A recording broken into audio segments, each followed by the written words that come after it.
Hello, welcome to a creepy, spooky special edition of Retrospection. It's time for eerie thrills and spooky chills because Paul has bought a round. He moves like lightning and quickly reburies his wallet back underground. There it stays, in its coffin it lays, only once a year is it seen, on that dark and ghastly spooky night that they call Halloween. Wow. My name's Colin, and I've had a little turbulence all day. I don't quite know what to say though. And I'm Paul, and what kind of a man would be interested in stuff like this? You? Yeah. I mean, also using the term man. What are you saying? Nothing. All right, nothing. Good. Nothing. So this time we're haunting the first episode of Friday the 13th, the series, that ran for 3 seasons from 1987. 3! Count them. 3 seasons. Oh, trust me, I did. IMDb says 2 cousins, Ryan and Dillian, and Mickey Foster inherit an antiques shop from their uncle. Together with his partner, they must track down cursed objects that the devil-worshipping uncle had created. The first object is a demonic killer doll. Well, that's pretty accurate, I would say. Well, I don't know. It says objects that the devil-worshipping uncle had created. He didn't create the objects. No, that is true. He didn't create the objects. No. From what we gather in the episode, doesn't Jack Marshak give him the objects? Or procure them for him? Yes. Yeah. Yes. Okay. But then he makes them demonic. He does. Yes. Mm. Maybe. Mm-hmm. Who knows? Not even the writers. Okay. The plot synopsis made me think of Warehouse 13. Oh, it makes you think of lots of different things, doesn't it? Not the least of which is probably From Beyond the Grave, which we covered in a previous episode. Yes. But I read that and I started watching. I leaned back and I went, I wish I was watching Warehouse 13. Well, that's entirely your opinion, Colin. Mm-hmm. This episode, and I guess the series too, stars John D. LeMay as Ryan Dillian, Louise Roby as Mickey Foster, Chris Wiggins as Jack Marshak, R.G. Armstrong as Louis Fondraday, Sarah Polly as Murray.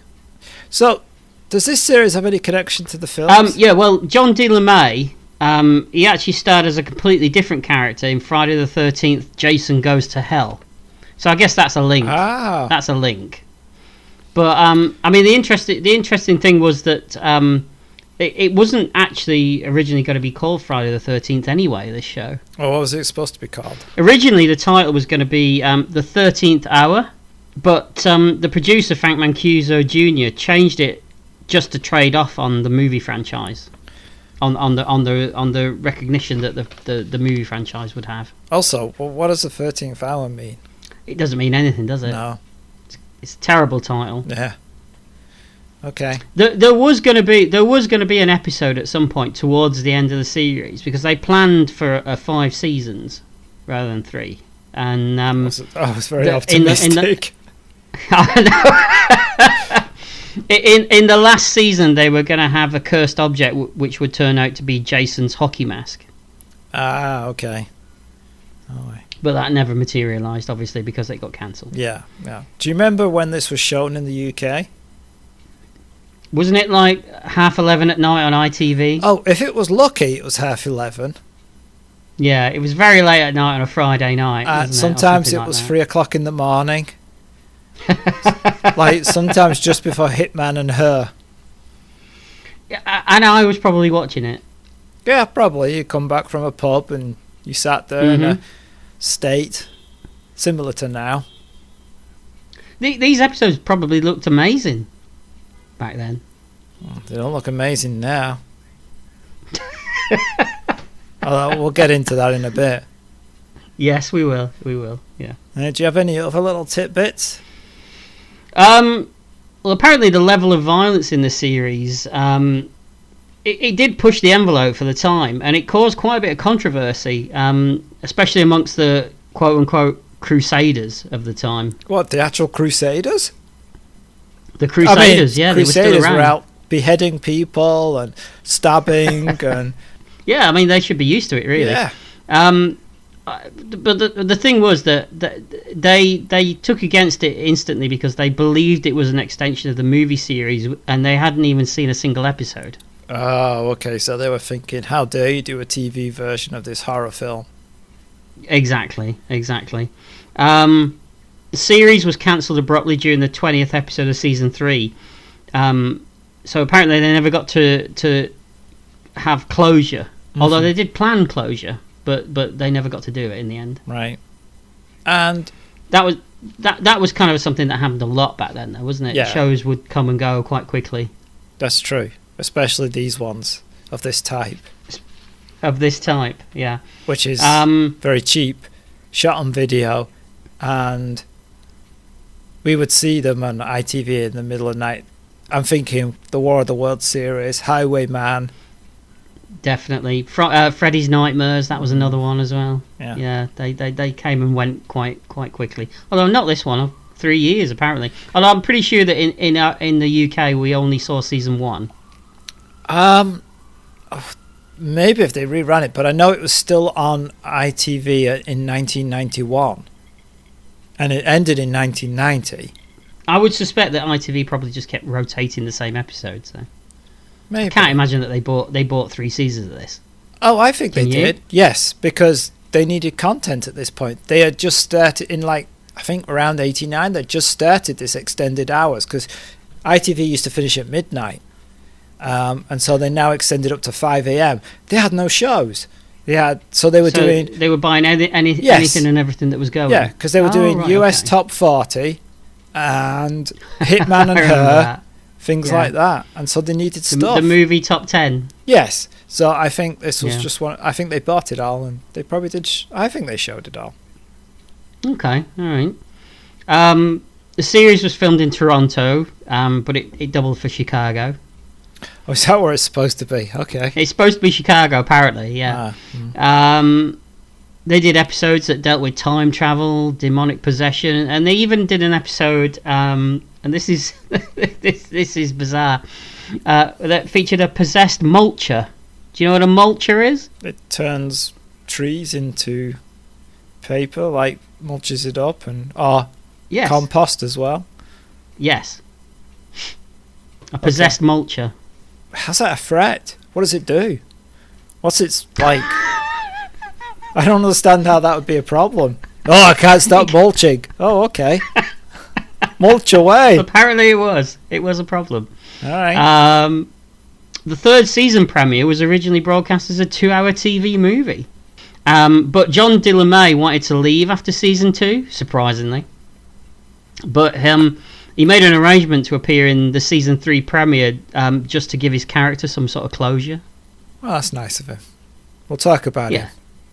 Yeah, I'm sure we will. I'm sure we'll talk about a lot of the people in this. Oh, yes, we will. Each episode had a 10-day production schedule. I mean, that's the fact that they needed 10 days to knock this out is quite surprising, really. Yeah. I mean, there's a lot of effects, maybe. Is there? Well, I mean, their attempted effects. I was going to say, where were they? I didn't see any. There's some in this first one. Can you call them effects? Really? I'm being generous. They look like something from 1972's Doctor Who, with, but not as good. Oh, that's harsh. It is harsh. To Doctor Who. I know. And the only other thing is that I found that David Cronenberg directed an episode, apparently. Was he slumming it that week? He must have been. He must have been desperate. Maybe he just likes working in that genre. Oh, wait, he's Canadian, though, right? He is, yeah. Ah, okay. It was just a job, I would imagine, in between doing the stuff that he really wanted to do. Yeah, pays the bills. Mm-hmm. All right, so let's get on with the show. A piano plays and we float through a keyhole into a gothic room filled with antiques. Lightning flashes outside as we drift across various objects. We come to rest on something that looks like a crystal. The title Friday the 13th appears. The crystal shatters And the Friday the 13th words are transformed into orange with the series added underneath, just in case you've mistaken these top quality effects for one of the films. Well, it could be. You know, some people might. I'll tell you what this title sequence reminded me of. Do you remember Mancuso FBI?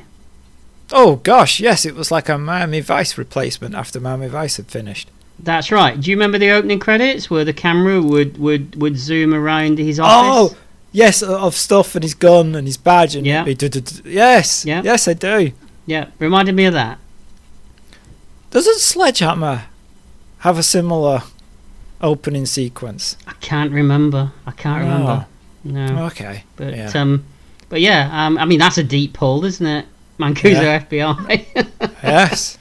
I liked that shot at the time. Never seen it since. So did I. Yeah, so did I. Yeah. We black out after the credits. Or maybe I did. Who knows? It's a mystery, much like the stories in this show. I'm going to ask you about that. Okay. I want an explanation. You want an explanation? From you, yes. What, regarding this episode? Yes. All right, okay. I'll do my best. I'll do my best. The camera pans across the street as the episode title appears. The Inheritance. It's still nighttime and it's still raining. Two people cross the street as the ever-present lightning knifes across the sky. They seek cover from the rain under the sign of an antique store. Seems like it's been raining for a while. Not sure why these people are not prepared for this weather. It's Chicago, remember. Does it rain a lot in Chicago? Isn't it called the Windy City? Not sure it's called the Rainy City. Alright, okay. Just go with it. Okay. We're back in the store now. The camera moves along until we see a man. He seems agitated and slams an old book shut. The bell downstairs jangles and a woman and a man and a child enter. The proprietor tells him they're closed, but she argues that the sign on the door says he's open until 8 p.m. The proprietor says he has to do inventory. The man replies that they thought they'd browse and dry off. Reluctantly, the proprietor lets them stay. The mother tells her daughter that she doesn't want a peep out of her and not to touch anything. This girl outacts her mother with just a look. She is pretty bad. But then again, in a whole episode of bad performances, where do you start? Well, we'll talk about that one too. I've got to say as well that this guy that runs this store, this Louis Vondrady guy, needs to be a bit firmer with his customers, doesn't he? Yeah, definitely. Yeah, he's doing inventory. Oh, just come in, fine. He's not even looking what they're doing. But also, take the sign off your door. That is true. That is a classic mistake. That is. And lock the door. Lock the door. Yeah. I have to say as well, I've been in shops like this, but they're usually wall-to-wall comics and vintage Mego figures. They look a lot like this shop there. For a reason, I thought you were going to say wall-to-wall gag balls and dildos, but at least you went with that. Well, those two, Oh, okay. They're in the niche corner. Yeah. You have to go through the weird little curtain to get to that bit. That you fight as you go through. That's right, because it's usually beads. Yes. Yeah. Anal beads. Well, I thought they smelled a bit funny, yeah. So. Oh, yeah. Hope you washed them, especially these days. Yes. Yeah. Don't know what you're catching. No, but we do. It's all over the news, pal. Have you not been paying attention? I thought there was something going on, yeah. Yeah. The mother and father wander off. The little girl sees a spinning top and starts it spinning. The proprietor tells her no. She opens a jack-in-the-box. He tells her that the things are not meant to be played with. Alright, but the toys, if you don't want people to touch them, don't put them on display. In fact, don't open an antique store. What you really should do is put these objects in, I don't know, a warehouse. Give the warehouse a number. Do you think that they were aware of this when they did Warehouse 13? Do you think that they're aware of this show? Yes, I think so. Okay, all right. I think they were like, look what you can do with charismatic actors. Well, if you had charismatic actors. Yes, that's what yes. Oh, right, okay. Yeah. What you can really achieve. I don't know. There's one or two actors in this that have got some good points. Are you being rude, Paul? No. We'll see. Mm. The parents tell the daughter off. We learn her name is Mary. You really should listen to your mother, says the dad. She's not my mother, says Mary. At first I thought, uh-oh, she doesn't know she's acting. She's forgotten where she is. But no, it turns out her real mother is dead. And she continues. The woman asks if the father is going to let Mary talk to her like this. I mean, it's basically a stereotypical stepmom deal here. She is. I mean, in a show of one-dimensional characters, she's barely one-dimensional, really. Yeah, she's 0.5 dimensional. That's right. Yeah, if you're gonna get technical about it, yeah. But he says to his wife, who's called Irene, that Mary will be good, and then he distracts Irene with her music box. Yes. He's like, "Ooh, look at the twinkly object." Well, it works with kids. Trust me. No, but he distracts his wife that way. Yeah, well, I'm saying it works with kids. Oh, okay. Yeah. The proprietor climbs the stairs, watching Mary as he goes. Mary sees a doll. She smiles and picks it up. She looks, sees her parents are distracted. She runs and takes the doll outside, unseen by anybody. She runs across the street, and two guys working on a car watch her. She pulls the string at the back of the doll, and it laughs. Mary loves it. She pulls the string again. Hello, Mary. My name is... And I've no idea what name this doll says. It sounded like she said, hello, my name is Pedo. Or it might have been Peter, which puts a very different spin on the show. Let's just call it Devil Doll or The Doll. Okay. But speaking of pedos, I think there's a couple coming up. Is there? Oh, these two mechanics are a bit shifty, aren't they? Anyway, Mary's surprised. You can talk. I can do lots of things. So can you. We're going to be the best of friends. The two mechanics approach her and ask her where her parents are. Mary says they better leave them alone. You have a smart little mouth, says one of the mechanics. You can have anything you want, whispers the doll.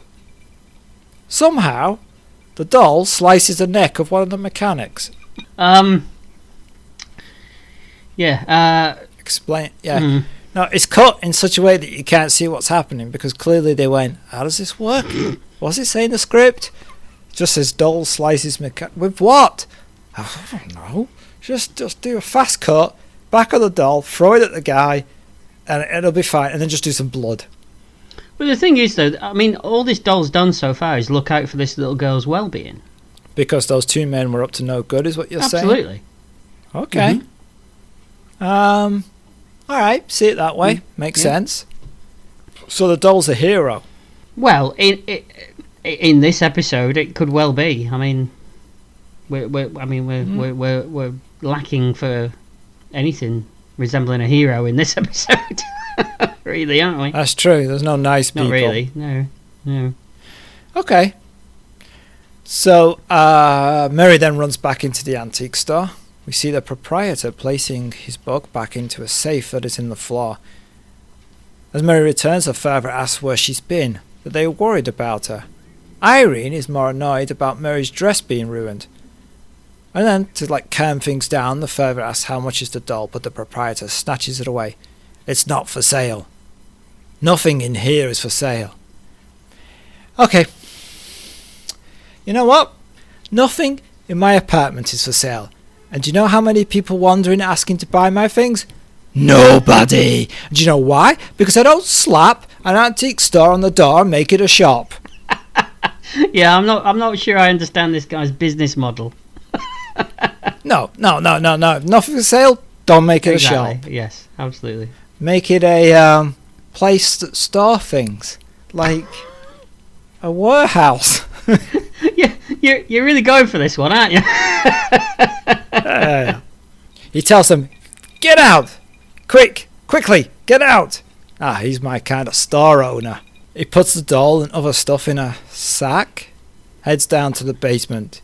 He opens a strong door, and up on the story's windows are blown out. The wind throws objects around. Meanwhile, this man pulls the doll out of the sack. He puts it on a shelf, then goes through a heavy door, shutting it behind him. There's wooden steps and flame-like footprints appear moving downwards. At least, I think that's what they're supposed to be. I thought it was a nice effect. We hear I thought it was a nice effect. It was a nice practical effect. Like puff of flame from a step? Well, yeah. I thought it looked good. Oh, sorry. We hear a hollow laugh, and now the footprints appear to be hooves. The man screams and runs away. Oh, he hates fiery hoof Oh, he prints. does, and it's a scream as well. It is. It's the one I've seen you do. It's some of the finest scream acting I think I've seen. He tries to get out of the room. They just went in for no reason at all. We cut to Keys on a typewriter, randomly typing. Probably the script for this show. Maybe if they hit enough of those keys, it'll make sense. Or maybe not. Maybe not, yeah.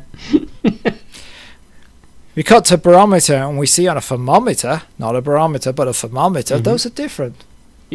Barometer gives pressure, thermometer gives temperature. Oh, I didn't know that. Thank you for that. I didn't know we were doing that was what our podcast is now. Yeah. Barometer or thermometer. Yeah. Do.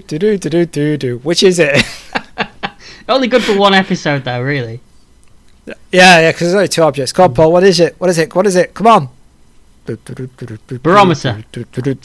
Oh! We have a winner. Thank you. On the thermometer, we see that the temperature is rising. It's a rising, is it? Mm-hmm. All right. Very classical, but A piano starts to play. Mm-hmm. The doll begins to move. Mm. The heavy door opens, and we see ghosts flying through the portal. Although, it seems to be ghosts of appliances. It is. It's, I think I saw a radio and, what was some of the other things? A pogo stick or something? I don't know, just objects. What? Do they have spiritual afterlives? Well, it's all the cursed objects, isn't it, I suppose? I see. What? That he's cursed. Yes, I think so. Yes. So what would be the most mundane cursed object that he could sell, do you think? Feather duster? Feather duster. What year are we in, Paul? I've got a feather duster. Have you? I have. I'm sure you have. Yeah. You like to do a little bit of feather dusting? I do. Yes. Yeah. It could tickle you to death. That could be its curse. That it tickles you to death. Yeah. Obviously, it would only work if it was held by Ken Dodd. But. Yeah. Alright, so now we've got a ghostly Ken Dodd with a tickling stick. You're telling me that wouldn't scare the shit out of you? I don't even think I need the tickling stick to be scared at that point. Would you? Not really, no. I mean, he was kind of scary when he was alive. Yeah. And the thing is, he was famous for his, 5-hour concerts, so it'd be a very slow death. The man continues to scream. A cross appears. Merciful God, he says and grabs it. But the cross burns his hand. He staggers backwards into a cargo lift with the big wooden shutters that come down. The lift starts to rise. A symbol burns into the floor. The man, for some reason, grabs the side of the elevator, which then electrifies him. But there's no floor, and he falls down the red and burning elevator shaft. And it fades to black. The end of the episode. You wish. So what's going on here, Paul? Well, he's decided that he doesn't want to the pact that he's made with the devil. He doesn't want to carry on with it anymore, and hence why he's picking up all the cursed objects and putting them in the sack, and he's going to lock them in the vault. And he's screaming no more as he's doing it. So the devil says, "Oh, you know what? You've reneged on your deal. I'm going to have you now." So he sucks him down to hell. Ah, okay. So putting them in a sack in a locked room, that stops these objects. No, obviously it doesn't. Demonic power. Well, only the ones that he's actually locked away. Maybe it's a special Right. vault. Objects. Oh, it's a special vault. Yeah. Maybe Okay. maybe he's inscribed mystic runes on the walls. I mean, we don't see them. I mean, obviously, but you know. No. Okay. Yeah. You see, that works, doesn't Yeah, it? no, that's good. Yeah, Okay. that works for me. It's fine. So we cut to a promenade, shots of outdoor restaurants, and then we cut to two 80s style yuppies. It's one way of putting it. Yes. The guy is upset because his partner won't be going with him on a company picnic because she has somewhere else to go. She says she'll be back in time, and he says good because he's going to announce her engagement at the picnic. But why is he so angry? She says she's going to be back in time. He's angry because of one important factor. What's that? He's an 80s stereotype. Oh, okay. Yeah, he's the yuppie business guy. Yeah. What kind of loser announces their engagement at a works party? People don't care at a works party. They're just there for the hot dogs. They are, yes. Yes. Yeah, getting engaged. Oh, really? That's nice. Who's that? I think that's Bob. I think he's a lawyer on floor 13. I don't know. It's like, why is he telling me he's getting engaged? Oh, maybe he's pleased about it. It's like, Yeah. who cares? No. You got to say as well that as far as she's concerned, her's doing about 90% of the performance, isn't it? I was thinking Carol Decker to Pow. It's huge, isn't it? Isn't it? Yeah. It's some of the biggest hair I've ever seen, and I've seen some hair. Obviously, not Yeah, well, not recently. not recently, no. But No, not for 30 years. oh, he agrees. Yeah.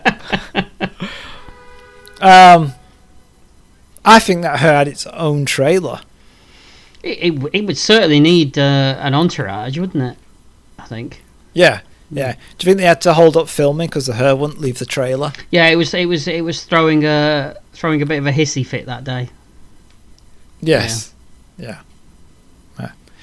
The guy says it behooves you to be there. Behooves. Behooves. I wonder how many times they had to do that line because this guy's never used that word in his life. He probably doesn't even know what it means. Probably doesn't. He starts to apologise, but he wishes she'd get this down antique store business over with. Aha! A plot.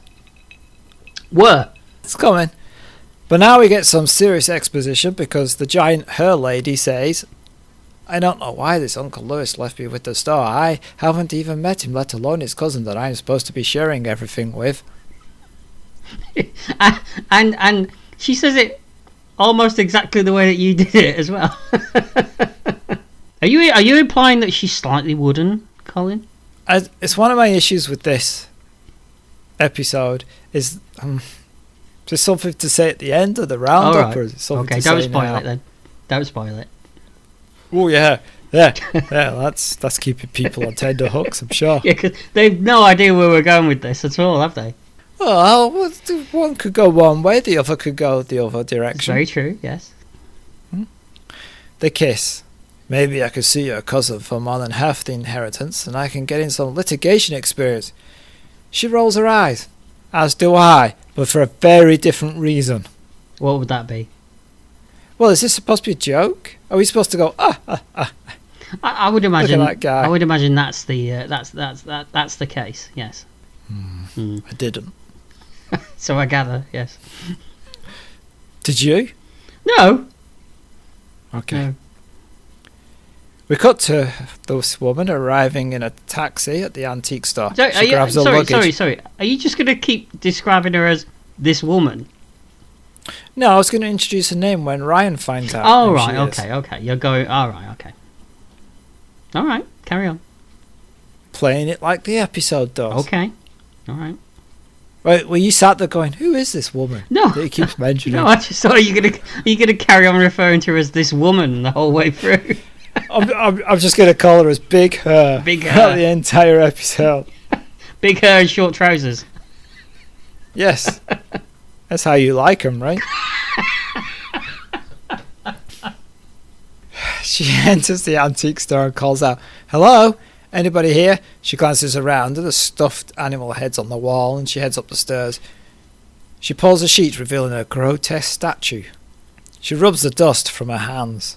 There's a scream and a figure in a mask jumps up. She panics, grabs an object and smashes him over the head. Turns out this is the cousin, Ryan. Ryan the lion. Yes. Now, is this possibly one of the most annoying characters you've ever seen in anything? Yeah, pretty much. Yep. Yeah, I'm glad it's not just me. We'll learn that the woman's name is Mickey. Michelle Foster. Thank you. You're welcome. They shake hands. Ryan likes the place. Mickey finds there's no electricity and she also tries to call her fiancé, but the phone is not working. It'll be connected tomorrow when the electricity is turned on. Ryan says it seems she had a little turbulence on her flight. Mickey says she's had turbulence all day. Well, which sucks because the toilet's out of order as well. Ryan finds a spiked cage and Mickey wonders what kind of man would be interested in this stuff. Yes.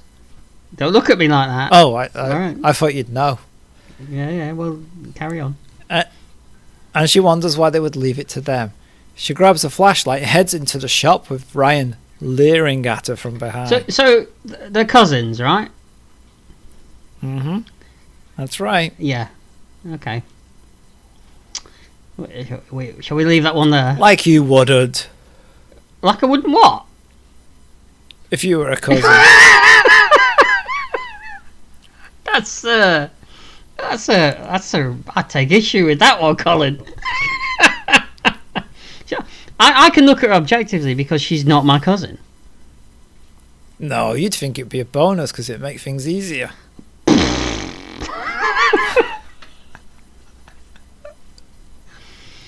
That's just wrong. That's just wrong. I'm denying. I'm not having that. That's just wrong. You could cut it out if you want. Oh, I will. Don't you worry about that. They find a garage with a cloaked car. I mean, there's a sheet over it. I don't mean it's cloaked. It's not invisible. We're not going really strange at this point. We've not gone Die Another Day. It's not a Romulan car. It's not a Romulan car, right? Okay. No. And Die Another Day. That's true. Because would you look at this? He says. I would, Ryan, but this show is so dark, brown, and murky. I can hardly see anything. What is it with the colour choices in this episode? It's just brown. Everything's brown. It looks slightly better on my DVD set that I have. Oh, it's less brown? Than the version that you probably watched on YouTube. Okay. But it is still quite brown. All right. And dark and murky. Don't you find that a lot of, like, War of the Worlds, Highwayman, they all had this kind of really weird colour? I don't think being shot on that really cheap videotape helped either. I don't think. No, probably didn't. It tended to not wash everything out, but kind of just make everything look very, very grungy and uninteresting. Yeah. I guess we should point out that also back then we were seeing an NTSC conversion to PAL. Yeah, and that didn't help either. So, no. Doesn't explain why it looks terrible now, though. Ryan pulls the cover off, revealing a Mercedes, and Ryan gets in the driver's seat. Mickey says this place gives her the creeps, but Ryan says she should get in the back, and she does. A cat is thrown onto the back seat. I mean, jumps. They're completely on its own volition, just jumps and meows loudly. That cat looks terrified. Well, you've just been chucked. You've been sat in a box for like 12 hours while they filmed their lines and got them right. And then some guys dragged you out, probably wearing gloves because you're scratching and spitting, and then thrown you on a back seat of a Mercedes that you don't know why you're there. Yeah, all... And then shoved you back in a box. All probably exactly how it happened as well. Yeah. She screams and gets out. You know what that means. Almost certain death. Can you have something that's almost certain? Well, I suppose I'm almost certain that I'll have a hangover tomorrow. But you're not certain. Oh, but I'm almost certain. To be honest, though, if it's almost certain death for these two, I'm on board. You know what? At this point in my notes, I looked down and I wrote, God, he's annoying. Well, at this point, I was like, I assume these two are going to get killed and, like, the main characters of the show are going to come in. Well, we do get someone in a bit that is infinitely more interesting than either of these two. Yeah. All right. Oh, he's not convinced. All right. Mickey heads downstairs while Ryan tells her it was just a cat. I don't care, she says. Let's get down to business. Oh, show's got a different Took a direction. dark turn. Cousins, remember, as we've discussed. Yes. Yeah. You're up for that, aren't you? She says... My God. She says they should get an appraisal on the property. She sees Ryan peering through a hole in the wall and at the heavy door. Ryan says, aren't you curious to find out what we've inherited? Every nook and cranny is ours. He opens the doors and props it to stay open, and then he steps in. This room appears to be filled with junk. I don't know, Ryan. Something doesn't feel right about this place, says Mickey. They hear a sound from outside the room and Ryan goes to investigate. Mickey keeps looking. As Ryan leaves, the object he used to prop open the door bends like a stick of licorice, and the door slams shut behind him. It's a golf club, isn't it? Well, maybe it's supposed to be.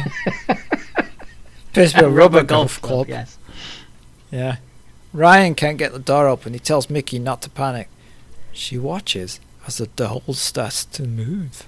Ooh. Ryan continues to bang on the door, uselessly. Inside the room, objects fall on Mickey. Then, for some reason, Mickey is now able to open the doors and bursts out. Yeah. I didn't quite understand this either. Okay. Maybe they were pushing them the wrong way. It's like, oh, they open We've all done outwards. it. We've all done it in stores where we push when we should have pulled. Yeah, we just didn't have a demonic doll chasing us at the time. You would just burn the doll at this point, right? Wouldn't you? If you saw a doll looking at you, just set it on fire. If it turned its head of its own power and just looked at you funny. You'd destroy it, wouldn't you? Weren't you arrested for that once in Hamleys? Just for setting fire to dolls? I'd stand by that day that doll did look at me. The Yes. dolls look. Mm-hmm. But those kind of dolls that you like, they are supposed to look at you. Only if you switch them on, Colin. You have to turn them on? Only if you... Not sure. I'm not sure you could even turn a doll on. Oh, I can, trust me. Hang on a minute. You... Why you... She runs back upstairs, falls over and grabs a banister. It turns. A book falls out of the ceiling and bounces onto the sofa. It's the book that the proprietor was looking at. Ooh, I love a secret compartment. Raise your eyebrow at me. Ryan takes a look at it. Mickey isn't interested. She just thinks it's a ledger of everything sold. And she's still upset. She says she could have suffocated down there. I'm pretty sure the room had enough earth for the 10 seconds that she was actually trapped. I wrote the exact same thing in my notes. I really did, yeah. Yeah. I've been in elevators longer than she was in that room. I think she's milking it a bit. Yeah, I've been in conversations with you longer than she was trapped in that room. And you felt like you were suffocating? Yeah. Yeah. And then I wished for a demonic doll. And all you got was me, hey? Yep. Yeah. Yep. Well, demonic anyway. Are you saying I'm demonic? You're a demonic... A demonic? A what? You're a demonic alien Soviet spy. We're adding to your character as we go on. I am. I'm getting new skills every episode. This is great. This is. Yeah. She mentions the doll to Ryan, and he questions her about it, but she just walks away. You really are a tight ass, aren't you, says Ryan. Which is fair enough, because she's done nothing but moan since he met her. It's true. But then he's not helped himself either, has he? No. No. But then she seems to think that the sensible reaction to this is to throw an antique at his head.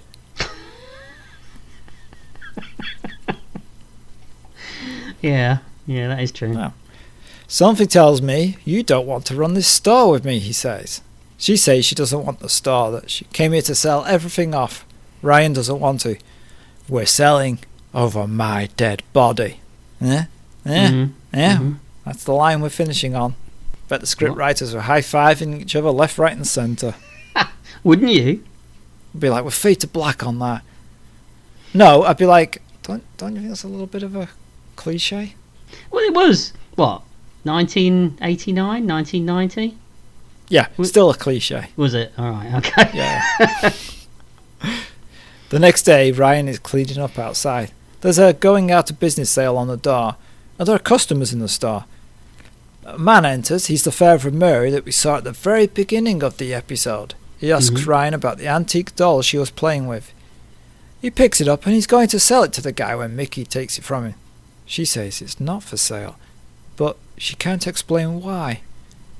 She didn't know he had brought it up from the basement, even though it was right there on the shelf, and if she was so freaked out about it, she would have seen it. They're not observant people, really. No.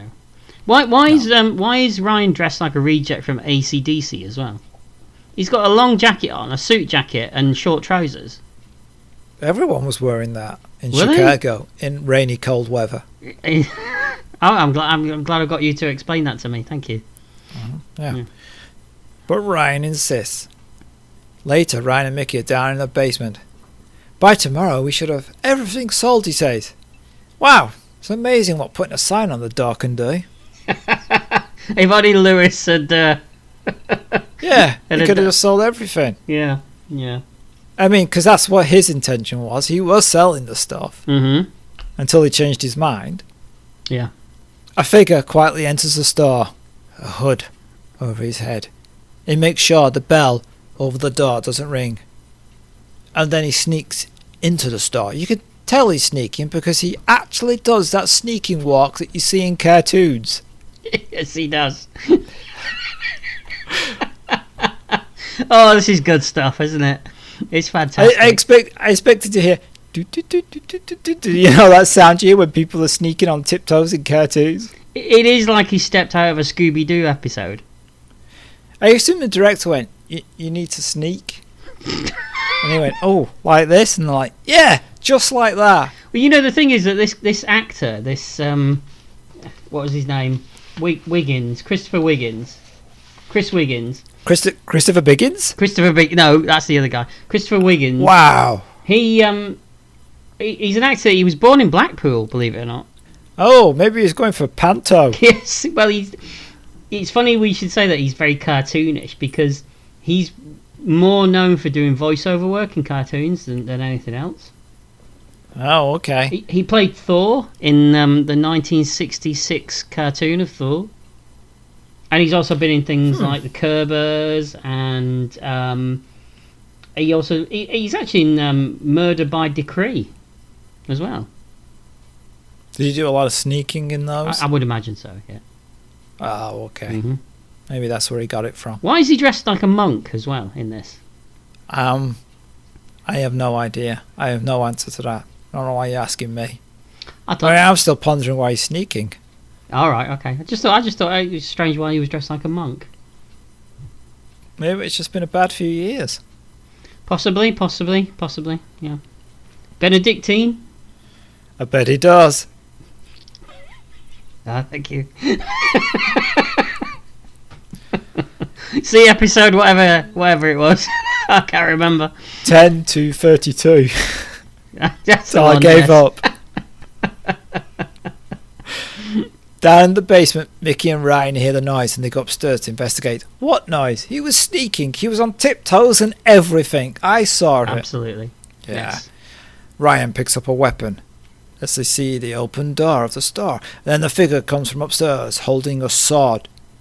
Drop it now, he says.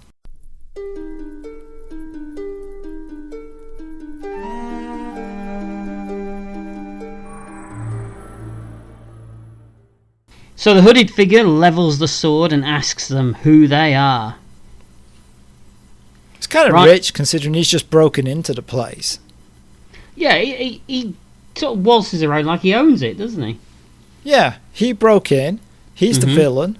Yeah. I mean, so it seems. So it seems. Sneaking around on tiptoes. Ryan replies, "Who are we? Who are you?" The man pulls back his hood. He's an older man, bald, with greying whiskers. Go on, get it out of your system. No, you don't have grey whiskers. I do a bit, actually. I can't tell from here. Well, that's good then. Yeah, Jack Marshak, he tells them. It's an interesting name. Jack Marshak. Yeah. Very mysterious, very wizardy. Is it? Yeah. Which part? The Jack? The Marshak. Oh, okay. Yeah, not the Jack. I mean, No, to a penny, that's aren't they? not. Oh, yeah. He goes on to tell them that he supplies the store with antiques. You've got a funny way of delivering, says Michelle. That's not a bad line. That's all right. If an actor had delivered it. Well, yeah, it could be delivered better, obviously, yes. Yeah, by an actor. By an actor. Jack tells them that he's not here to deliver, but to pick up. Turns out that Lewis used to regularly stiff Jack on payment, and he's finally come to collect his money. By sneaking in wearing a hood on tiptoes. Is So that he- how you do that? So he's robbing the place, basically. Yeah, it seems to be, yeah. Yeah, he's going to be rifle through that cash register, isn't he? That's what he's going to do. I think he's going to use his fingers, not rifles. All right, okay. They tell Jack that Lewis was their uncle, and Jack retorts that they look too normal to be relatives of Lewis Vondrady. Give it time, give it time. Oh, they're going to change? Well, they're not. They don't. They're not normal, are they? He's only just met them. Oh, okay. Then- So it's like when people first meet you. I don't know what you mean. They think you're normal, and then they get to know you, and they never call again. Nothing wrong with me. Where did you start drinking with your little finger in the air? Oh, did I then? I didn't realise. Sorry. Yeah, where'd you I've got get all fancy? I've got all up market, you see. Oh yeah, too much time in the south. I know. Gone soft. I don't know about your problems. Either that, or Jack just doesn't get out much. Well, I suppose if you do anything too much, it becomes a habit, right? All right, yeah, where we going? I feel a habit joke. No, coming I'm not on. going anywhere. I'm just saying, it becomes a habit. Monks, habits. You're going for it. I'm not. All right. I'm not. No, They tell Jack that Lewis is dead, and he's shocked at the news. he wouldn't be shocked. He'd be like, "Woohoo! We just steal whatever I want.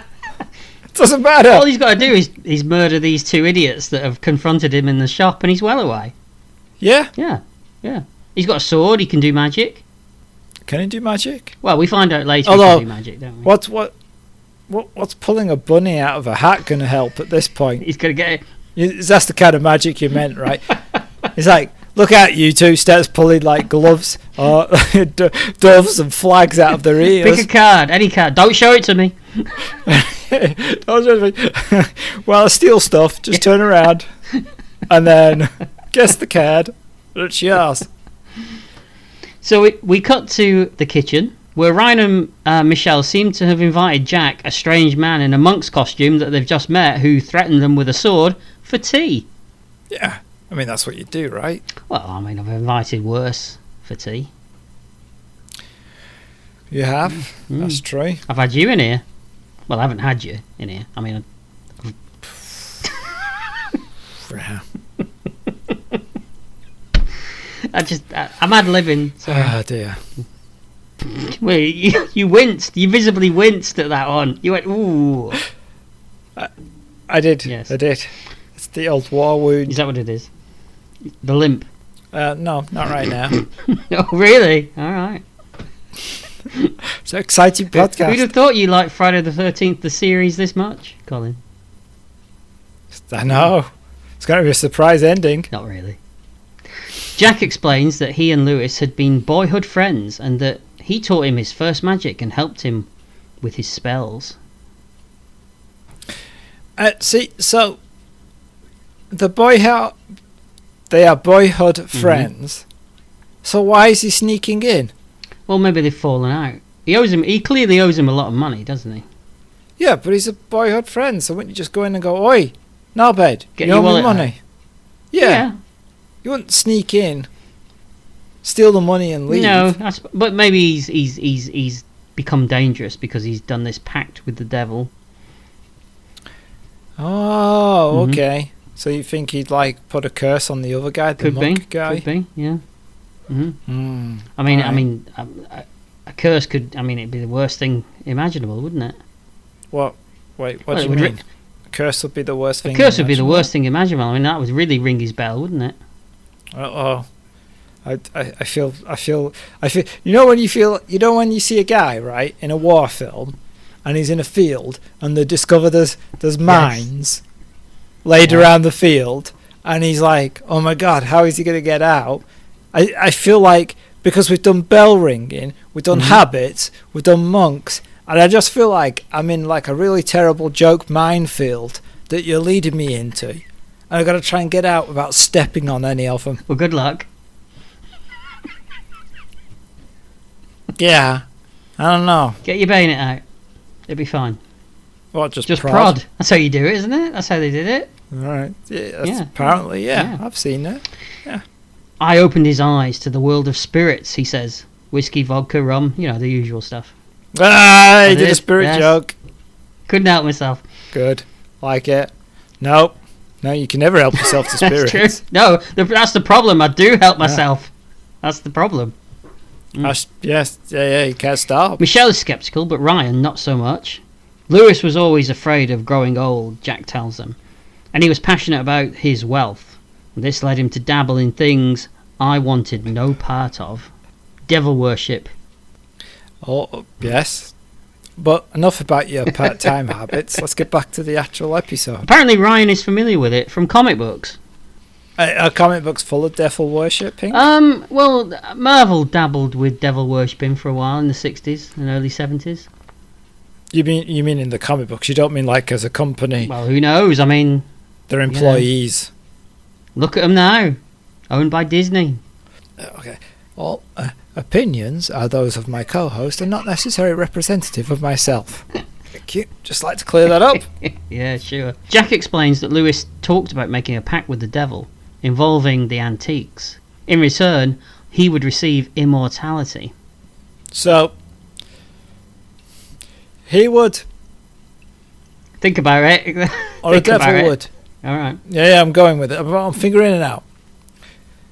So the devil was allowed to apply demonic powers to the objects into the antique store, and he would get eternal life, allowing the devil to do this. I know where you're going with this. You're going to ask me, why couldn't the devil just do this without his permission? Yeah. There's also, why is he an old guy? Maybe he only did it when he was old. He was already old. Yeah, wow. You'd be like, I wish I thought of this 20 years ago. Yeah, I mean, it's not like the devil can turn back the clock. I mean, he's not supernatural. No, of course not. That's crazy. Silly. That's crazy. Yeah. I'm thinking there's maybe a few flaws in this, but all right, we'll just go. Go on. I will argue that the devil's all about taking people's souls, isn't he? And screwing them over. So all souls, like your soul, my soul, our souls, right? Oh my God! And you had the gall to have a go at my habit joke earlier. My God! Yeah, but I had a go at it because yours was written down and scripted, and mine was just off the cuff. Only one of them was. In all fairness. But so maybe the devil could curse these objects at any time he wanted to, but he plays along with Lewis because he wants Lewis's soul. So it's like, yeah. You sell me your soul, I'll give you immortality, and then I'll curse the objects. He could do that anyway, but he wants him to agree to it, and then he's got him. But why is his soul so important? Everybody's soul's important. I'm not sure yours is, but all right. Well, at least you acknowledge that I've got one. I was waiting for you to say that I didn't even have one. So, you know. Yours is a lost cause. The puzzling thing is that if Lewis had done that, then how come he's dead now? Well, he's dead now because he turned against the devil. But they don't know that. That's what they're puzzling about in the kitchen, isn't it? Oh, I see. Yeah. Okay, you. Sorry, I thought this was you actually No. ruminating on the plot. I am following the quote-unquote story. Yeah. Yes. You're in character. Yes. Sorry, I Yes. didn't know. Oh, wait, we're always in character. We are. We're nothing like this in real life, are we? No. No. You're even more of a dickhead.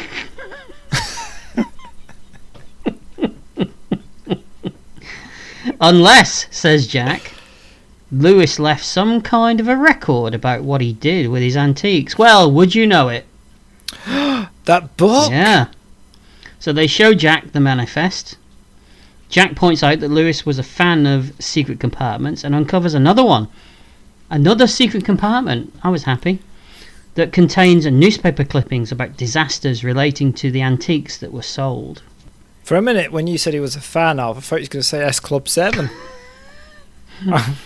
Didn't know where he was going for a second. I was confused. No, he's demonic, but he's not that bad. Oh, he's not evil. He's not evil. Truly I mean, that's evil. just true. No. That's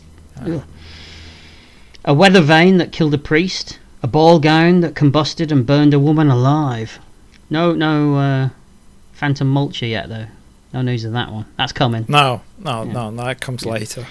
Lewis made the devil's pact. Turns out that Lewis tried to get out of the deal, and the devil took his life. Although you think the devil would just do something to him so he continued. Seems like the devil's just ruined his whole plan now. He's like, I can't use the antique store anymore. Well, I guess I've tried these two. I suppose he'd continue with these two. Well, I mean, they're still cursed, aren't they? The objects are still cursed, clearly, because they spend 3 seasons trying to get them all back. That's true. Good point. Yep, didn't think it through. You're right. Yeah, you have to work hard on Friday the 13th, the series, Colin. You do. Yeah. Surprising how deep it is. Absolutely. Yeah. I think because I'm still considering the fact that the Phantom Mulcher sounds like one of those specialist films that you used to watch, but it just threw me off a bit. But I'm okay. I'll get back to it. Mulcher, Colin. Mulcher. Oh. Okay. I've been mishearing you all this time. And now the antiques remain cursed. All the ones that Lewis previously sold and all the ones that Michelle and Ryan sold. Like the doll. It is a fun premise for a TV show, isn't it? It is. The fact that they have to go back and find these every episode, they're trying to get back one of these. It's a way of doing sorry, go on. Yes, each episode they have to find an object and return it to the storage place. Is an excellent idea for a show, and I've seen it done very well too. Oh, what would that be? I don't know. Warehouse 13. But this is kind of like it's kind of like those horror anthology movies, but with an overarching story, which is these two idiots.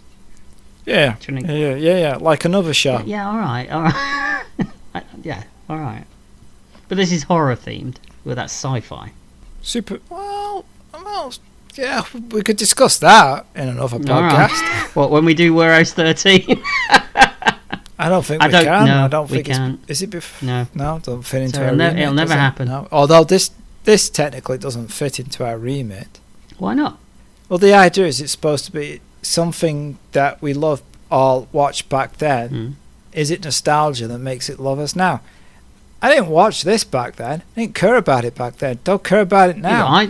So how does this fit into our whole thing? No one cares about you. All right, that's how it works. Right. I see your point, pal. Fair enough. Michelle recalls the doll turning its head and looking at her. And we cut to Murray unwrapping the doll that her father has bought for her. Murray's thrilled, but he suggests that they keep it a secret from the evil stepmother. The evil one-dimensional stepmother.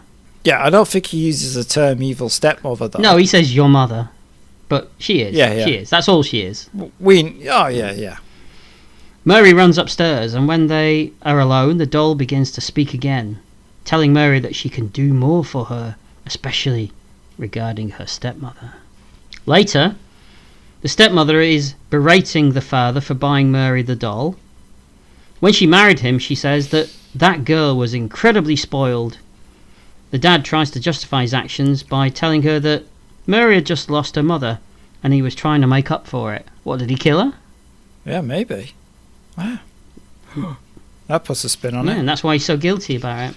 But the stepmother isn't having any of that, and goes upstairs determined to take charge of the situation.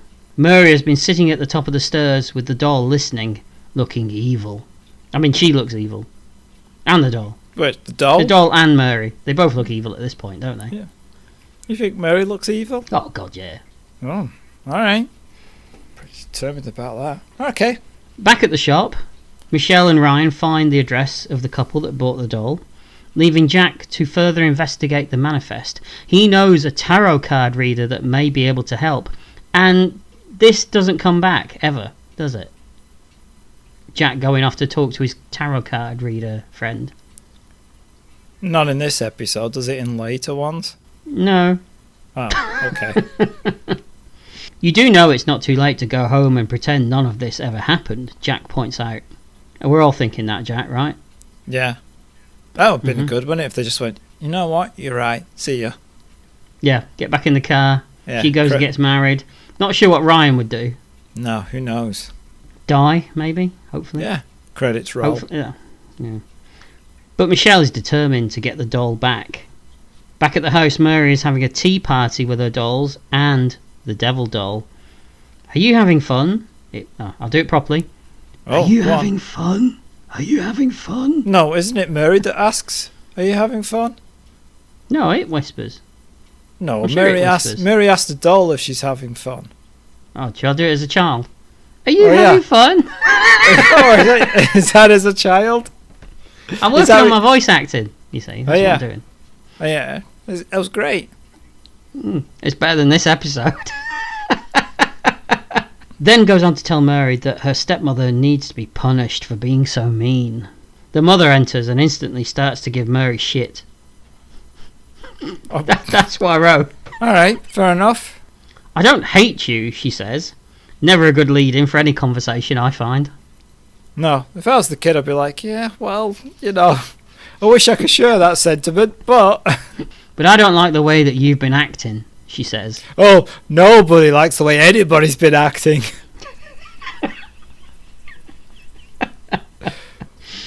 Mary offers to clean up her room, but the mother says it's too late. You left your bicycle out on the driveway again. Jesus, this woman's hard. She says that she's going to take away her new doll for a week. Mary freaks out. They run out onto the landing and the mother snatches the doll away, banishing Mary to her room, and then sneakily hides the doll in a cupboard. But not on tiptoes. Not on tiptoes. No, that's where she slips up, you see. Yep. Yeah. The mother heads downstairs, not realising that Mary has been watching through a crack in the door. Michelle and Ryan are driving. Are you sure you know what you're doing? He asks her. She isn't. At least that's one thing we have in common, he quips. Back at the house, Mary takes the doll out from the clever cupboard hiding place. It's not that clever, but you're being sarcastic, I assume. I am being sarcastic, yes. But the stepmother sees her and angrily goes to take the doll away. Mary and the doll share a look. Did the mother not think it was weird when the doll turned its head all by itself? I think she reacts, doesn't she? She reacts in a minute. She doesn't react straight away, though, does she? Oh, maybe she can't believe what she sees. I mean, if you saw a doll turn its head, you'd think the girl was doing it, right? Yeah, I suppose. All right. I just didn't expect you to defend it, but that's fine. Oh yeah, I got to defend this excellent piece of drama. All right. I mean, if you suddenly saw a doll appear, you'd assume it was me, right? You wouldn't assume it was the doll doing it. It's glasses. Well, I bloody hope so. Yeah. I would hope so, yes. Then, a roller skate that was just sat on the landing slowly wheels itself behind the woman. So the doll can move things with its mind now, can it? Yes, and you say suddenly was left on the landing. We already established that she just leaves things laying around. That's true. So it's good writing, is what you're saying. Let's not go overboard.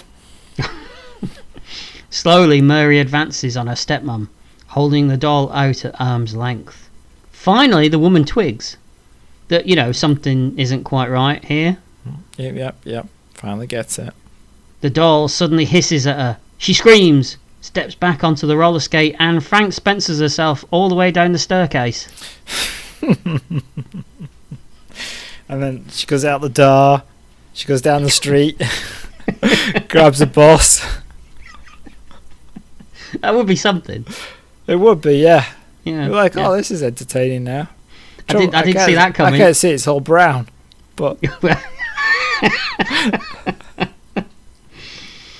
So we cut outside the house later, and an ambulance crew are taking the injured stepmother away. Michelle and Ryan arrive, asking neighbours what happened. She fell down the stairs. It's awful, they say. Such a nice family. Have they not met the mother then, or seen their incredibly freaky child? I would assume that the mother puts on an act. Ah, it's one of those. Yeah. Smiles in public, slaps in private. Yeah, okay. Oh, sounded like you had experience. There's no deep hidden trauma there. No, it's fine. Oh, all right. Ryan and Michelle spot Murray sitting on the curb with the doll and go over. Murray tells them to go away, and the doll hisses at them. She climbs into the ambulance with her father, and it leaves. But I also think no one is like, oh, who are these strangers talking to the girl? Yeah, considering that all of these neighbours are out on their lawns watching everything that's going on. Yeah, the police are there and the ambulance crew. No one's bothered that there's complete strangers just hanging around the girl. At the hospital, the husband sits at his wife's bedside when she wakes. "Where's Murray?" she asks, panicking. Almost as good as the way that I did it then. Yeah, it was good. I liked it. The husband thinks that she needs a doctor and steps out to find one. Did you notice the cartoonish way that her mother just had a bandage wrapped round her head? Yes, yeah. Because she's had a fall. All right, and that's what you do. You just put a bandage around the head. Bandage around the head, yes. Yep. Murray, who's been sitting in the corner, looks down at the doll. "Kill her, quick," it hisses. So Murray takes the doll over to her mother, who is now utterly terrified, and she presses the doll onto her mother. They struggle a bit, and then she dies. It's obvious at this point they really don't know how to film the doll killing anybody. Yeah. Because it just looks like she's hugging the doll and holding it. I'm assuming that she dies of fright, I guess. Let's go with that. Yeah. it's the only thing that works. Yeah, there's no other reason. I mean, it's pretty bad. You can't even say that the doll's suffocating her because it's not really over her face, is it? No, and it doesn't cut her like it did with the mechanic. No. She just rolls a bit with it and then she dies. Yeah. I'll go with fright. I think fright's the because she's quite scared. All right, we'll go with that. So. The husband comes back to find his wife dead. He didn't find a doctor, obviously. And Mary goes back to her seat with the doll, laughing and giggling to herself. So, nobody's monitoring this woman's vitals? No crash crew come in as soon as the flat line hits then? Nothing at all? Well, she wasn't attached to anything. They didn't expect her to die. I thought she was attached to a monitor. Oh, no, you're right. I remember now seeing the thing go beep, beep, beep. Yeah. No. We're not doing that. No. It would involve more actors. Exactly. That's another extra you've got to pay. Yeah, screw that. We're on a shoestring as it is. Yeah. Later, Ryan and Michelle arrive at the hospital, and a nurse tells them what happened. Michelle is really scared. She wants to get Jack. But Ryan points out that they can't, as he's out looking into his crystal ball or something. Wouldn't it be funny if it just cut to Jack, drunk out of his mind with his pants round his head? he's just in a bar somewhere, hammered. He's just riding a giant crystal ball, Yeah. running on top of it. Yeah, he tells them that he's a wizard and he can do all this stuff. Really, just it's Happy making it Monday or up. something. Yeah. Yeah. He's like a second-rate conjurer. Yeah, that would be funny. That would be something. Just children's parties. It cost him he's at a children's party doing balloon animals. Yeah, that's how he's going to fight the demonic possessed antiques. He pulls out a big bendy balloon. Yeah, that'll Well, work. it would be something. Yeah. So Murray's father leaves his daughter with a friendly neighbour while he goes out to make funeral arrangements. Inside, Murray's introducing all her stuffed toys to the devil doll, and the neighbour sits nearby listening. She kind of feels sorry for her, I guess. I guess, but at no point does the father notice that his daughter doesn't really care or less that his wife has died. No, he doesn't. No. But then he's not even noticed that this doll's alive, so... Oh, that's true, yeah. Murray then demands more cookies and won't take no for an answer. Reluctantly, the neighbour brings them and Murray snatches them away. The woman thinks Murray should take a nap, but Murray just wants... Yes, Murray's not napping after all this sugar. No. Sugar and Murder. Keep you up all night, that will. Sugar and Murder. That's a good book. That'll make a great 70s detective series, wouldn't it? Yeah, Death in a Bakery. But Murray just wants the woman to go away. Get out of my house, Murray screams. You know what to do, Murray, whispers the doll. Actually, she doesn't need to do anything. The doll does it. That is true. The doll could do all this without Murray, couldn't it? You know what to do. What's that? Bugger all. I'll do it. Never mind. Forget I even talked to you. Is the doll suddenly from Sheffield? It would be good if the doll was like doing all those voices now and went, oh, bloody hell, I'll do it. Oh, blimey. Gah. Again, that would be something. Hmm. The neighbour steps back in alarm as vinyl records begin to fly off the shelves, hitting her in the face. Vinyl records? I thought I'd specify what they were, because if I just said records... You're like files. Yeah, you never know. Okay. No, all right. Outside, Michelle and Ryan arrive. Back inside, the woman's face has been cut by the records. Well, you could call them killer tracks, I suppose. Anyway, when the stuffed doll suddenly makes No. Give me a second. I need to find that tumbleweed sound. When the doll suddenly makes a stuffed giraffe and a tiger move by themselves, attacking the woman. You can picture, can't you? The people underneath the camera moving these things, going... Ugh! I don't think they had to make the sound, Paul. Not sure that's how it works. I bet they did, though. Oh, in their heads Yeah. are like, rah, rah, rah. Take that. This is the best job I've My ever giraffe had. will get you. Yeah. Maybe. She staggers back, and a skipping rope wraps itself around her neck. Speed it up, if I'm not mistaken, as well. Yes, I believe you're not mistaken. Yes. You did see that a lot in this era of film or television. It was kind of a throwback to the 60s, don't you think? Do you think that's what they were going for? Yeah. I think we've sort of speeded up a lot in the 80s and 90s. We don't seem to see it anymore. Actually, you're saying that's true. Didn't we see it in Knight Rider? Yes. The car speeded up a lot in Knight Rider, isn't it? And I've seen it in Airwolf a lot. Okay, alright. So maybe it was a thing of the time as well then. Michelle and Ryan hear the commotion and he picks the lock to get inside. Murray, smiling, steps out of a door and heads out as the cupboard crashes down onto the choking woman. Michelle and Ryan find the woman as all the toys mysteriously go back to their previous positions, so at least the doll's cleaning up after itself. Yeah. Although they're going to have to put a warning on the IKEA bookstore. Not suitable for demonic possession. Well, absolutely. Yeah. Ryan calls for an ambulance as Michelle sees Murray in a nearby playground and runs out to her. Murray is menacingly moving back and forth on a swing as Michelle approaches. How do you menacingly move back and forth on a swing? Well, she's a freaky child. She is weird, this kid, isn't she? That's interesting. So if you have a child on a swing, and maybe if you played the right music, that's menacing. But let's say you had Ming the Merciless, who is a villain on a swing, moving back and forth. Would that also be frightening? If you played the right music, possibly, yes.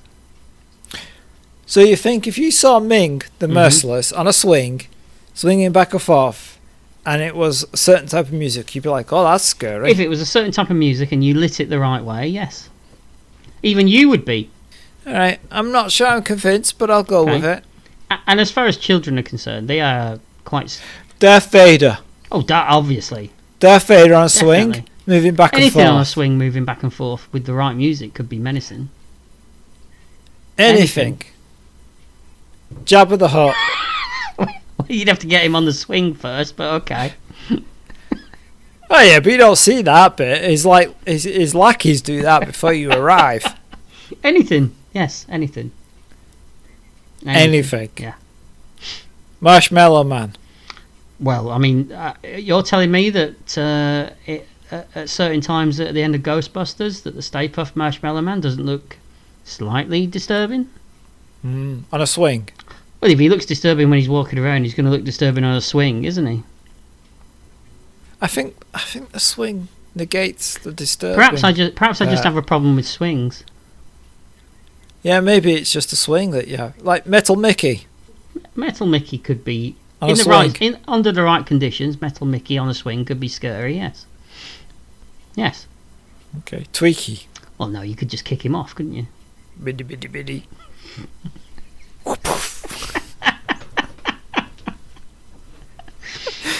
All right. Well, that was an interesting aside there. Thank you. All right. I was just right, curious. okay. Skeletor. Oh, Skeletor, absolutely. Can you imagine? On a swing. On the swing, doing that. All right, now you've done. I didn't know Skeletor did dolphin impressions. Oh, weird. That's a part of him. I just. He's very versatile. Very versatile actor, Skeletor. Yeah. Lots of strings to his bow. All right. At first, Michelle tries the nice tactic, but Murray's having none of it. She gets off the swing and holds out the doll. It hisses, and the swings move, just narrowly missing Michelle. Cobra Commander. Oh yeah, I mean he's quite disturbing anyway, isn't he? You can't see his face on a swing. Yeah. Well, okay. All right. You got any more? Oh yeah. Oh yeah. Right. Okay. Wait. Murray then climbs up a slide and flames erupt from a climbing frame nearby. Not sure why this happens. No, it's like suddenly this doll has killed everybody that it's hated, and now suddenly is killing things next to the person that it hates. Yeah, it's branching out. Yeah, but it's just missing. Just go with it. You're thinking about it too much. Next, Murray and the doll make a swing ball hit Michelle on the side of the head. I did chuckle at that bit. That did make me laugh. Yeah. Okay. Murray then jumps onto a roundabout, going faster and faster. Michelle jumps on too, begging Murray to give her the doll. The speed increases. A wind begins. The skies darken. There's a menacing clap of thunder. Ryan runs over and jumps onto the roundabout, struggling with Murray for the doll. How will this end? Will the doll finally come to life, spewing fire from its eyes, burying wooden teeth into Ryan's arm as it laughs a bloody cry of demonic rage? No, Ryan just snatches the doll and Murray falls off the roundabout, and everything returns to normal. Well, that was worthwhile, wasn't it? That was it. Yeah. Poof. Yeah. So I like endings when they're climatic and giant, big, epic. Unlike endings. This one. Yeah. Although your description of it being a roundabout was a bit weird. That's what I called them. What would you call is them? it? No, roundabout's Okay, fine. all right. I'm just Googling roundabouts and it just appears to be islands in the middle of road systems. Wait, what? Which is a very different ending where they're just running round in the middle of the road. I don't know what... I've always called them roundabouts. I don't know what else to call it. I mean, magic roundabout, Exactly. that's a roundabout. So I think Okay, you're thank fine. you. You're fine, yeah. Murray's crying and clutching her arm. Michelle runs over, scoops her up and kisses her cheek. I'm sorry, but fuck that. Oh, you won't kiss her? No, she deserves all she got. It's a little strange though that they're like hugging and kissing this girl, and like the neighbours are like, "Hold on, who's this person?" But we've established the neighbours only come out when it's relevant. That's true. Yeah. Also, we don't see how this is all explained. What, like to the police later? Yeah, because there's a dead person. No, bookcase. no, she didn't die, did she? She was still alive when Ryan phoned for the ambulance. She was gurgling. Oh, but she's still got to explain it. There's still got to be an investigation. Yeah, but no one would believe her, would they? I suppose not. But they are going to ask, why are these two strangers here? And then just stole a doll away from a crying child. Yeah, which is what people... If people looked out your window, they'd be like, why... There's two adults, like, beating up a little girl and stealing her doll. Mm-hmm. And why has it suddenly got windy and dark? Chicago is the odd. windy city, as you pointed out, so there is that. Yeah, not the dark city, though. No, that's something else. Yeah. Maybe this happens a lot in Chicago. Apologies to any listeners that we might have in Chicago. Just people stealing dolls. Stealing dolls, jumping on roundabouts. Massive weather changes. All the time. All right. Okay. Fair enough. Later at the shop, Jack locks away the doll in the vault, explaining that cursed objects can't actually be destroyed. So setting on fire, it doesn't destroy the doll. No. It doesn't burn. No, I guess not. It's impervious to I flame. guess so. Yes. Okay. All right. What do you think's going to happen to Murray? Asks Michelle. A good shrink ought to be able to fix her up. In about 20 years, replies Ryan. That's all right. Did you laugh? She should be. She should no, but she should be all right by now, right? I think it's been longer than 20. Yeah, she's fine. She's then. fine. Later, Michelle is talking with her fiancé on the phone, explaining that she needs to stay here for a while. Well, I guess that relationship's over. Sounds like it. I mean, no great loss though. For who? Her or him? Either, depending which one you liked. I guess so. What do you mean by that? Ryan suggests changing the name of the shop, and Jack suggests Curious Goods. How are they planning on running a business with no stock? I mean, they can't carry on selling the antiques, can they? Because they're all cursed. No, and their idea is to steal the objects that have been previously sold from people. So there's no money coming into this place unless they suddenly get an influx of spinners or something to sell on the side. Well, the folk music band from the 70s. Exactly, yeah, just albums of it. Oh, it's crates, tons of these albums. What are they? The spinners. Oh, okay.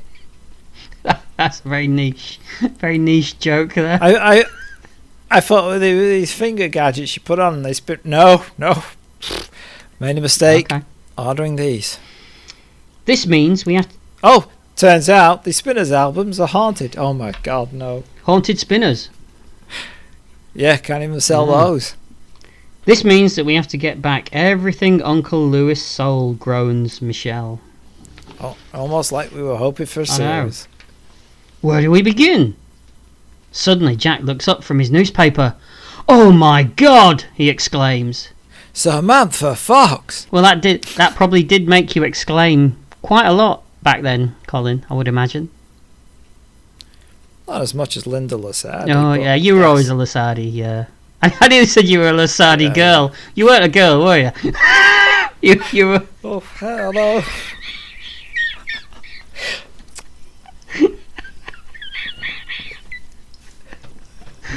Oh dear me.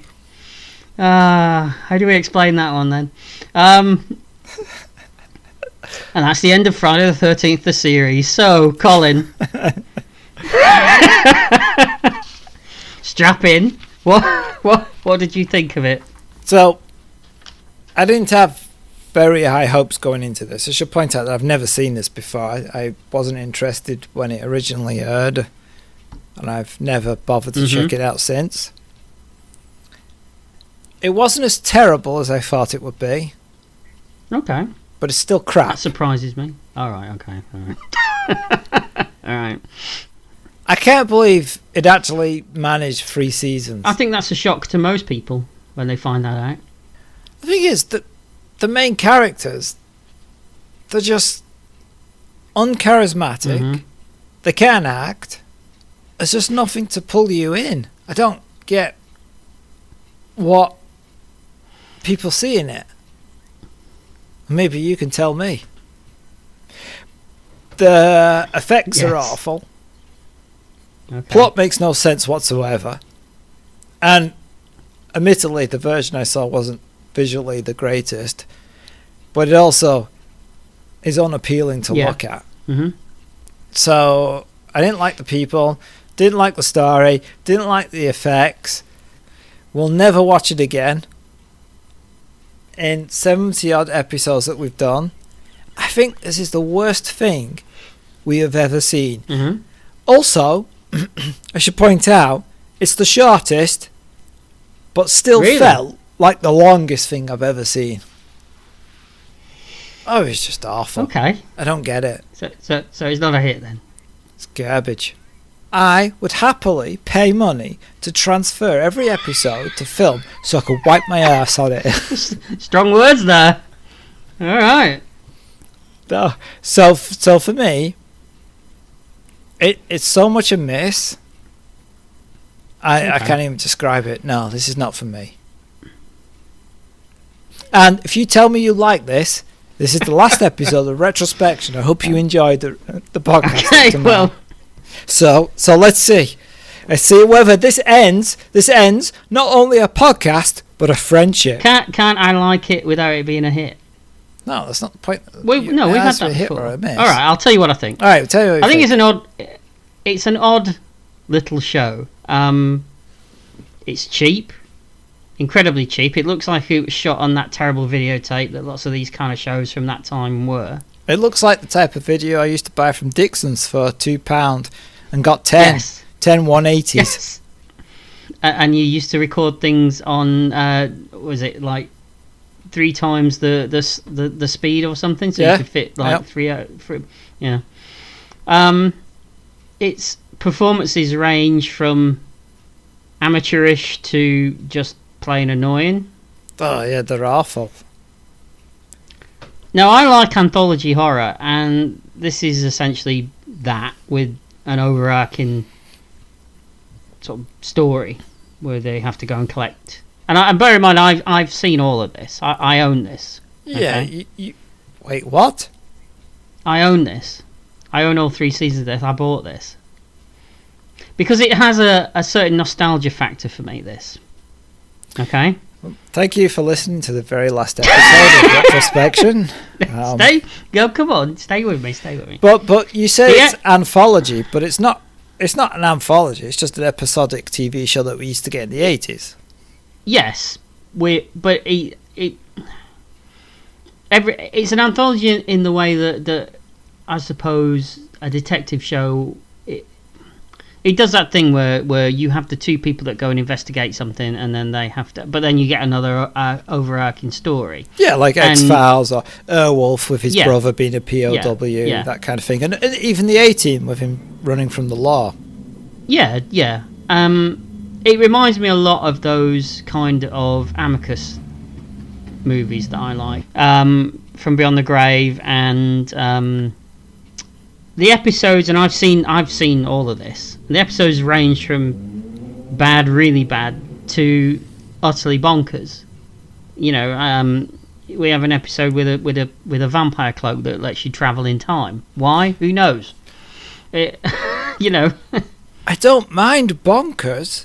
I just need characters that I like or get something from. Like a lot of shows where you watch the pilot, they do improve as it goes on. Okay. They find a little bit of a groove as it progresses, and I think that probably comes down to the fact that the people making the show realised what the strengths and the weaknesses of the lead actors were, and wrote around it. Okay, but in fairness to something you said in a previous podcast, I think it was the cat-sized ones, I can only go off what I've seen, and that's this episode. Exactly, and we've had episodes where you've seen further on in shows than I have, like Cat's Eyes. You know. Unfortunately, Cat's Eyes was a far better first episode than what this is. Yeah. Having said all that, it's not a hit, and I know it's bad. I know it's a bad show. So it's one of those weird ones where I can put an episode on and I can laugh at it and enjoy it and get a kick out of the nostalgia factor of it. But in my heart, I know it's terrible. So it's not a hit, but I own it and I like it. For all the wrong reasons. Well, I've never been more disappointed in a person.